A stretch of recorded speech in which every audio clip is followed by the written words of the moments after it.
ఇప్పుడే ఇరుముడి మూవీ చూసి వచ్చినాం. అసలు ఇదేదో రీచ్ కోసమో దానికోసమో చేయట్లేదు. చాలా మంది అమ్మాయిలు ఇది తెలుసుకోవాలని వీడియో చేస్తున్నాము. మూవీ ఎంత బాగుంది అంటే అసలు చెప్పలేకపోతున్నాము, అంత బాగుంది. క్లైమాక్స్ అయితే అసలు నెక్స్ట్ లెవెల్. అంటే ఎంత ఏడ్ చేసినామంటే కంట్రోల్ కూడా అవుతలేదు ఏడుపు, అంత ఏడ్చినాము. ఈ వీడియోలో నేను ఒకటే చెప్తా, అంటే ఆ సినిమాలో కూడా అదే చెప్పినారు, ఏదైనా భయంతో పెంచాలి ఆడపిల్లల్ని అనుకోకుండా, ఏదైనా ఓపెన్గా మనకు చెప్పుకునే ఒకటి ఫ్రీడమ్ ఇవ్వాలి వాళ్ళకి. అప్పుడే వాళ్ళు భయపడకుండా మనకు అన్నీ చెప్తారు. ఇప్పుడున్న జనరేషన్లో అయితే మనం ఖచ్చితంగా ఆ ఫ్రీడమ్ మనం ఇవ్వాలి.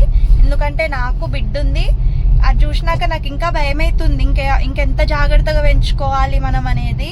అసలు ప్రతి ఒక్క అమ్మాయి అందరూ కూడా పక్కా చూడాలి, ప్రతి ఒక్క అమ్మాయి ఈ సినిమా చూడాలి.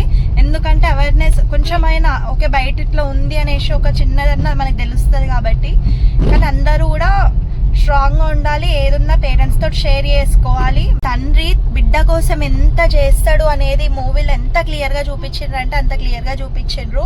చాలా మంది జనరేషన్లో అమ్మాయిలు అసలు అంటే మదర్ ఫాదర్ అనేది విలువ లేకుండా, వాళ్ళ నాన్న ఎంత కష్టపడుతుండో అవన్నీ చూడకుండా ఏది పడితే అది చేస్తున్నారు. కానీ ఈ వీడియో చూసినాకైనా చేంజ్ అయితే మాత్రం చాలా మంచిది. ఎందుకంటే ఒక తండ్రికి ఒక కూతురికి ఒక రిలేషన్ బాండ్ ఎంత క్లియర్గా ఉందంటే అంత క్లియర్గా ఉంది. ఒక తండ్రి ఎంత దూరమైనా వెళ్తాడు కూతురు కోసము, అట్లనే కూతుర్లు కూడా నాన్నకు అంత విలువ ఇవ్వాలి, చెప్పింది వినాలి. ఈ జనరేషన్లో మెయిన్గా ఈ జనరేషన్లో ఎంత జాగ్రత్తగా ఉంటే ఫ్యూచర్ అంత బాగుంటుంది.